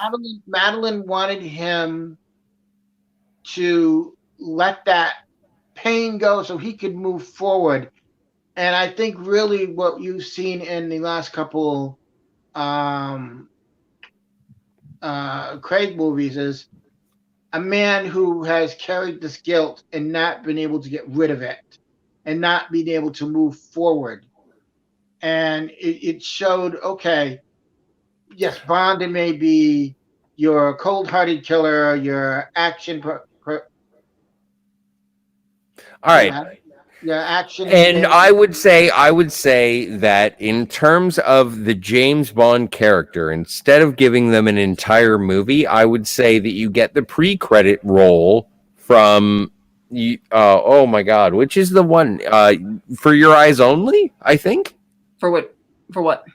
When Bond uses the helicopter to scoop up the bald guy in the wheelchair. Yeah. Like that is the reference that you do. You don't make a whole movie. Yeah, but I felt that was also just a big FU to McClory because by then they it was. Yeah, because by then they found out he was going to do the remake of Thunderball, and they were so upset. They're like, oh, let's take the Blofeld character and just drag him through the mud. Like when he says, "I'll give you what a steel delicatessen," or whatever the hell the line is, and nobody can figure out what stainless steel delicatessen. Yeah, and it's apparently it was a very incentive bribe in New York City during the 1980s. Yeah. It's just, it feels like they were deliberately trying to make that silly in a way. It's like, oh, haha, if you're gonna rely on this character to bring back a remake, while we're doing, moving into the future. I hated that pre-title sequence because I also didn't buy, because you see Bond go to Tracy's grave and you see the dates on the grave, like 1943 through 1969. So it's like, okay, she's 26, but Roger Moore is already like 53 in this scene, and this is only 12 years after Tracy's death. I was like, that still feels like a bit of a stretch for that story. It's just I just thought that was weird. Like even in The World Is Not Enough, when Bond is at the funeral for Robert King, and he references that there was a woman he used to be in love with that he lost. Mm-hmm. A lot of fans immediately jumped to the conclusion that he was talking about Tracy. I always thought he was referring to Paris Carver from Tomorrow Never Dies, because in that continuity, Paris was the one that got away, so to speak. This is why License to Kill is so important to me, is because he was married once, but that was a long time ago, and That's right. kind of dismissed all of the continuity, just the way that line was delivered. Right, but you see, that's why I never really buy into the continuity. It's like when the reports were first surfacing that George Miller was going to do a fourth Mad Max movie, and people kept bugging him about, well, is it a sequel? Is it a prequel? Is it a reboot? A remake? What is it? And he's like, I can't remember which interview it was, but eventually he just said, look, it's just a Mad Max movie. Enjoy it. It's like, don't get worried about have a brain conniption over the continuity of it. Just, it's a Mad Max story. It's an anthology film, Right. Do you know how to kill a vampire? Depending on which type it is, yes. But my whole point with that is that it's an Bond. It's always, I've seen it as an anthology series. I don't get caught up or rung up on the continuity, and I don't really like it when they go out of their way to reference events from movies which are like you said, where he mentions, okay, married a long time ago. A lot of fans will jump to the conclusion, oh, he's Bond from Her Majesty's, and I'm thinking, I think that would have been a very different type of story if Dalton had been on that journey in that film, so to speak, but it's all James Bond. Like the character remains. Yeah, it's the character, but I feel that because each actor puts their own unique stamp on it, that would have been very different in terms of how those events play out if it was a different actor. Like I feel because one of the reasons with Majesties is that Lazenby is kind of playing the role like a rookie, even though because he was only 29 years old, but the character in the book is more of the grizzled veteran, which is why he's more eager to settle down with her and is more open to that because he's been on like all these other adventures by that time.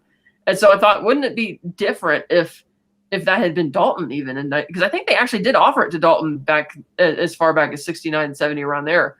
I just feel that his version of Bond, that would make, if you put him in the On Her Majesty's story, that the outcome I felt would be quite a bit different.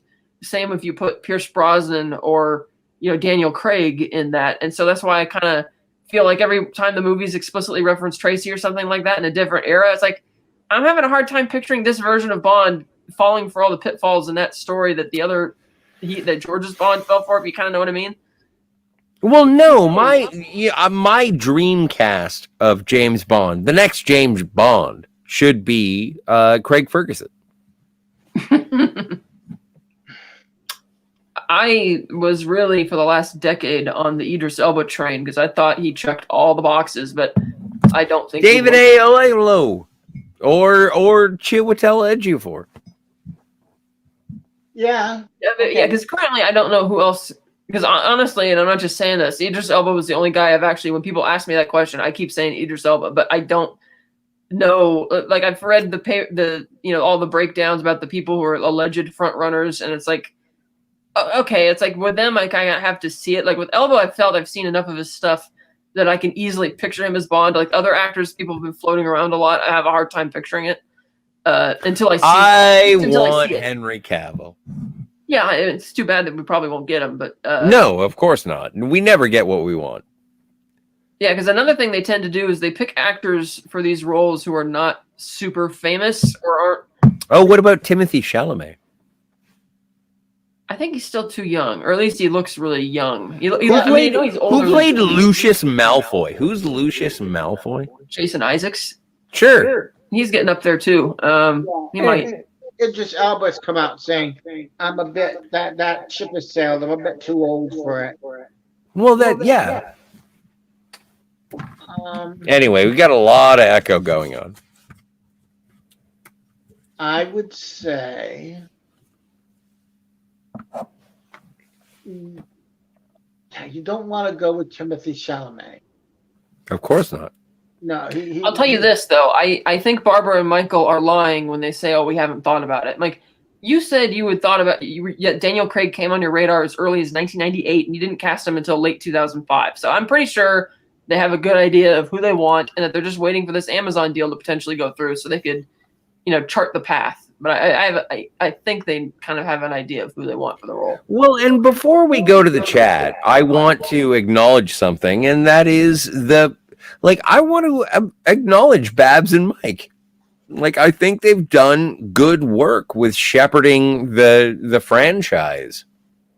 I don't think that there is anything in the James Bond movie franchise that I've seen so far that has deviated from anything that I think should exist in a James Bond movie. I like 25. I like No Time to Die. I think it's good. It's probably my second favorite of the Daniel Craig, but I don't think it's... I do feel that Rob is right, though, that they are trying to copy other franchises a bit. I can't... They always have. I know, but at certain times it feels a bit more blatant, especially with Skyfall. I felt that the story they were telling got kind of derailed once they did the cut and paste job from The Dark Knight. But that's what I liked about this movie, is that I don't think that No Time to Die was copying other movies. I think it was trying to be a James Bond movie.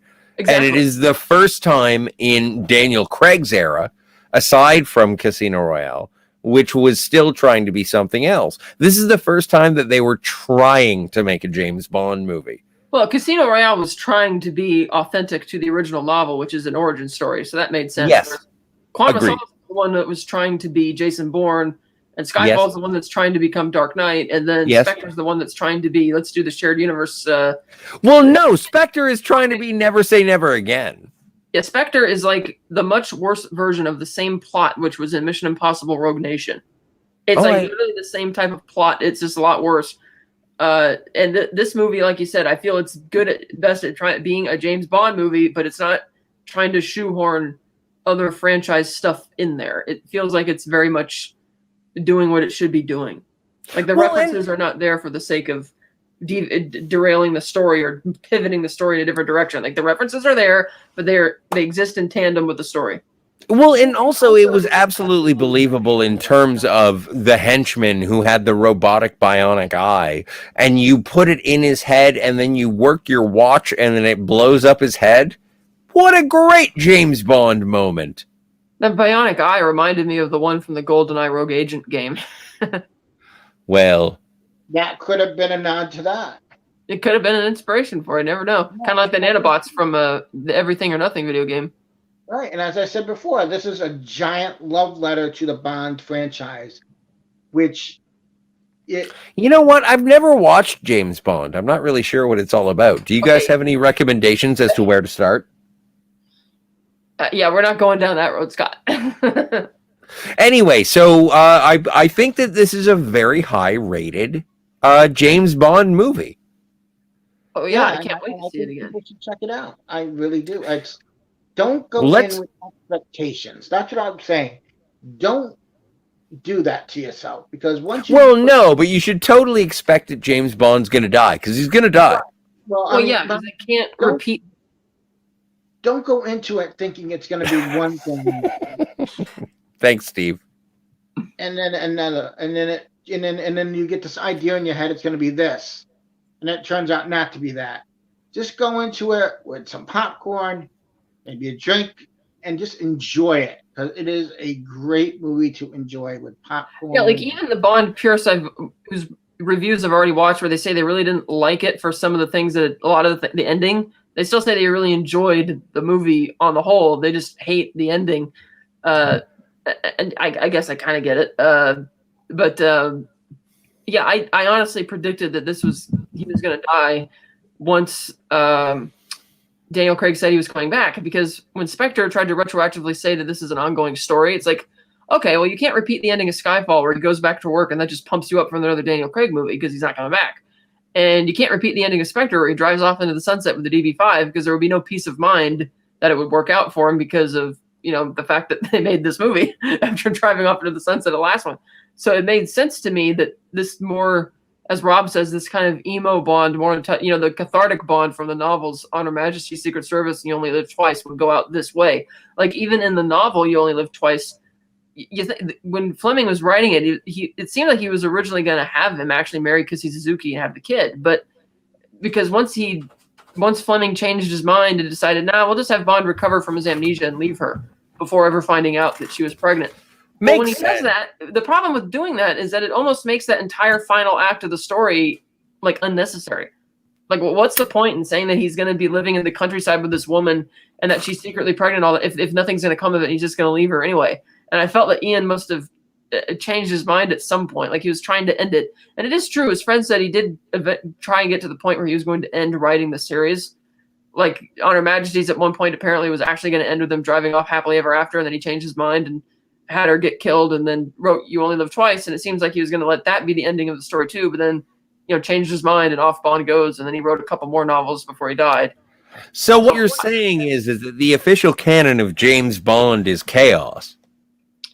Well, it shows that he's a bit indecisive. Ian was a bit indecisive at times. Like, he's trying to end the story, but then he like writes himself into a corner where it seems like it's going to be a good ending, but then he comes up with like some final shock twist to change the narrative and send him off somewhere else. Kind of like when Ian Fleming and Arthur Conan Doyle used to hang out and do some heavy petting.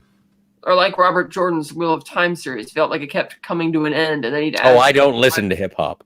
Add a contrived twist to drag it out even further because money.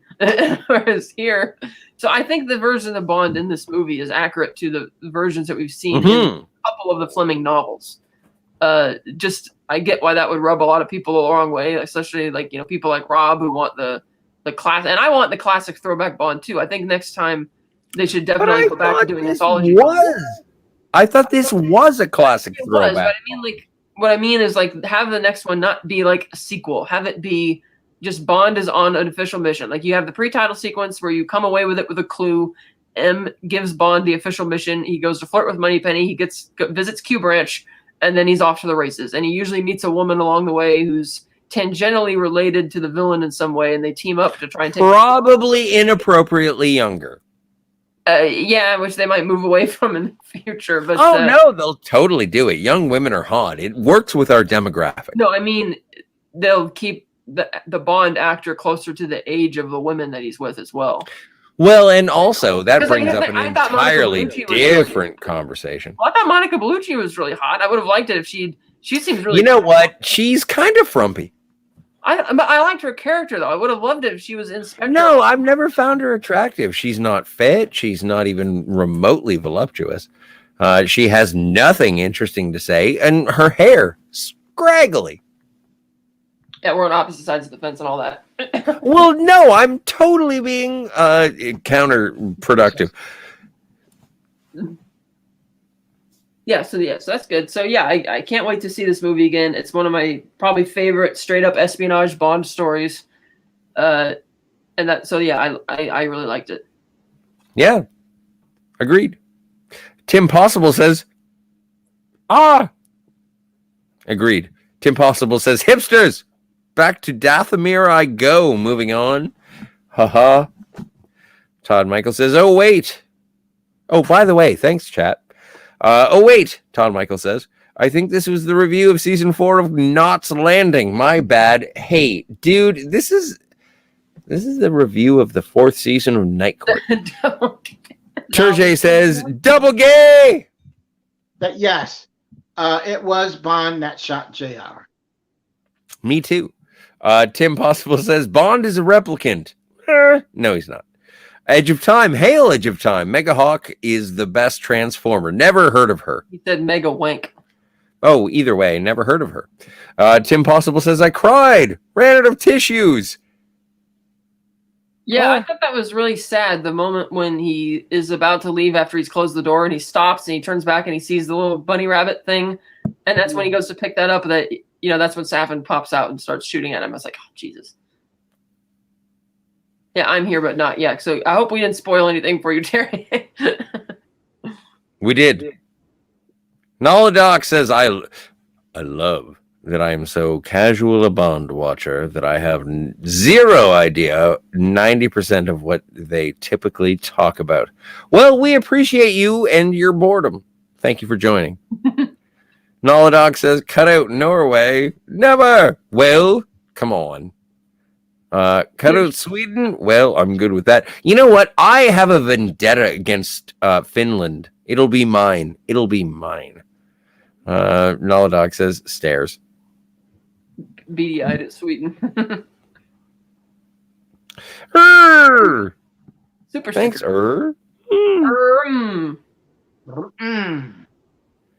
Tim Possible says, I like the movie. My major problem was just the pacing. Way too long. 2 hours and 46 minutes. Doesn't help with 27 minutes of previews before. Well, that's the thing. The previews are what makes you really feel that more than the movie, I would say. I thought it was your bladder.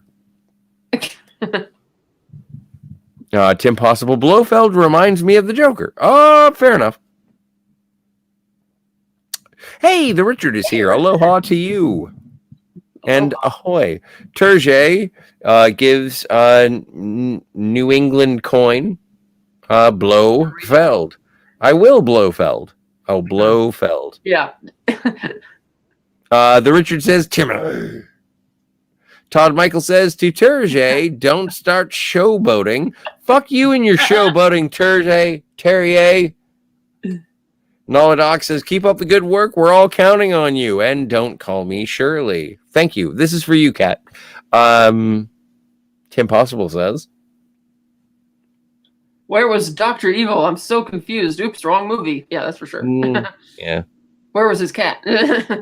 Rami Malek played the role good. He was so awkward. Yeah, he was really awkward and unsettling and kind of creepy. I thought he was charming. Rami Malek needed a bald cat. He actually joked about that in one of the press junkets. A shaven pussy. Nolodoc says the Canadian Surgeon General has determined that Martinis, Gadgets, and Guns is generally healthy for you. That's good. Oh, no, totally. You should twice a day. Richard says he hasn't seen it yet. Well, I hope we didn't spoil it for you, Richard. James Bond dies. Captain Deckard Spock. Hello, Captain. Ahoy, and thank you for coming aboard. Oh, my stars. How many drinks is that? That's a lot of drinks. On my end, all it shows is squares, so I can't see it. Oh, no, I can see little cups of booze. It's great, and I appreciate it. Thank you. Thank you. Captain Deckard Spock says again to Tim Possible, which Bond is a replicant? There's like 6 of the fuckers. The Richard says, I like Rami Malek, though, and especially Anna de Armas. Yes, absolutely. She was a delight in that film. She was a very much needed, a breath of fresh air that continued the tone of the movie. And my stars. Given that Once Upon a Time, they almost did a legit Jinx spinoff, then when Amazon takes over, they could do a Nomi Paloma type spinoff. I'm fine with that. So. CIA agent Nomi Palomi.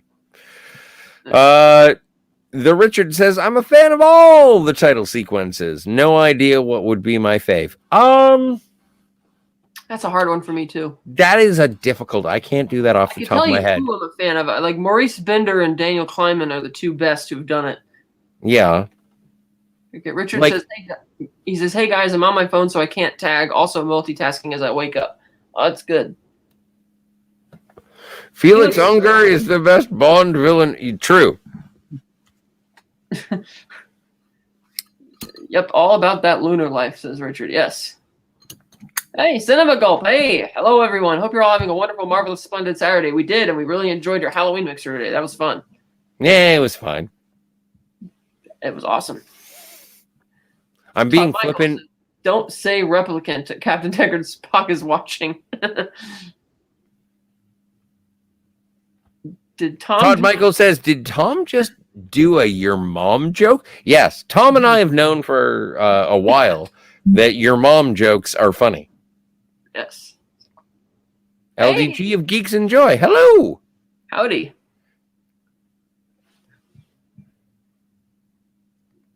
Captain says, all right, who said replicant? I said replicant. My mom is a replicant. Captain also says, you see more going to Lazenby's wife. You see more going to Lazenby's wife's grave. No, I see James Bond going to James Bond's wife's grave.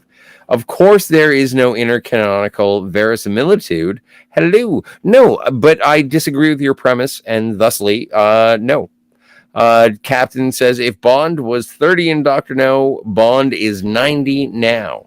No, disagree. I think that the timeline is shuffleable. Captain Deckard says... It goes back to the whole thing about it being like anthology stories. I don't think they're trying to say that Bond has been in service for 60 years and is magically still young or whatever like that. It is not a simple answer, Scotty. Try listening. And Tom. Okay. I got to put on my old people glasses now for this. Oh, I can't wait. This is great. You look like Clark Kent. Is Bond one agent equals the new Deckard of of course, all comes back to a replicant with Captain Deckard Spock. Well, no, but I have a question. Like, I get why he's bringing that up, because the idea I think that he was saying is that the notion that they keep saying in all these Bond movies that it's like the same James Bond, or hinting at that with these little references, like when what like he was talking about with Roger Moore going to Tracy's grave, or James Bond, is that, if it's all the same guy through all this time, then they would have to be a series of replicants that are continuing being, like manufactured replicant James Bonds. I think is kind of what he's hinting at, if that logic were to hold, which is his point, is that it's not really holding. But I believe the character of James Bond is a single man. Oh. Do you? Well, yeah, like I said, it's an anthology story. Obviously, the Connery Bond is nothing like the Roger Moore Bond, and nor is the Lazenby Bond. It's just, like I said, I would picture... Well, none of them are as good as the Timothy Dalton Bond. Well, I think some of them are a lot better than him. Well, that's not my problem. I didn't say it was. Okay, Todd Michael says, I think they did something with an exploding bionic eye years ago in Agents of S.H.I.E.L.D. Maybe. I don't watch that. Bond is a human. True story. And the beat goes on. Hey, and the beat goes on. Whenever you want to do some Pond Far, you can call me. My number is 867-5309. Anybody else in the chat? I think that may end the chat, but it is a lovely way to end the chat. So, I think we all enjoyed the movie. Oh, wait, Tim's Talk says variant Bonds everywhere. Oh, my God. If I could get a Lady Loki, I'd be so happy. Oh, and the beat goes on. Recognized my reference. Thank you so much.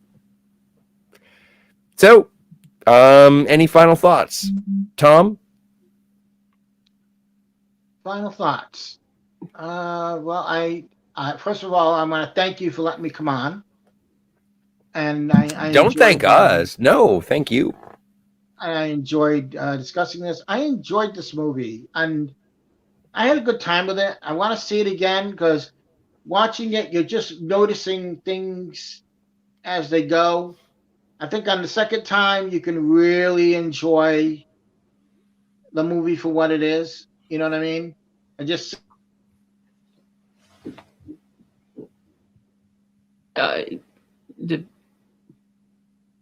I think we lost Tom.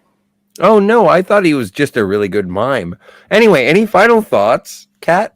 I really loved it. I can't wait to see it again. Sorry that our other guests that we advertised didn't show up today. Maybe just... Oh, no, I want to give a big shout out to our very special guest. Unfortunately, we didn't have time. We were having such a conversation that we had to bump Robert Meyer Burnett and I apologize. That was my call, and so, but I can't wait to have him on the next show. Anyway, next time when we talk about James Bond, it'll probably be with Robert Meyer Burnett. Yeah, we'll talk about it a little bit with him. And we're gonna do the big recap. So Wednesday, if Rob shows up on Wednesday and we do the recap, it's gonna be probably our longest episode yet. Oh my God, I have to work on Thursday. So, as always, thank you so much for playing. Welcome to the Phantasmagorium. Thank you, Tom. Thank you, Kat. And thank you, Steve. Dear God, get off the speedboat. James Bond will return on Wednesday for Martinis, Gadgets, and Guns, and our final wind down on No Time to Die. Following that, who's the next Bond? We don't know, but you'll find out. Anyway, let's go. Let's get out of here.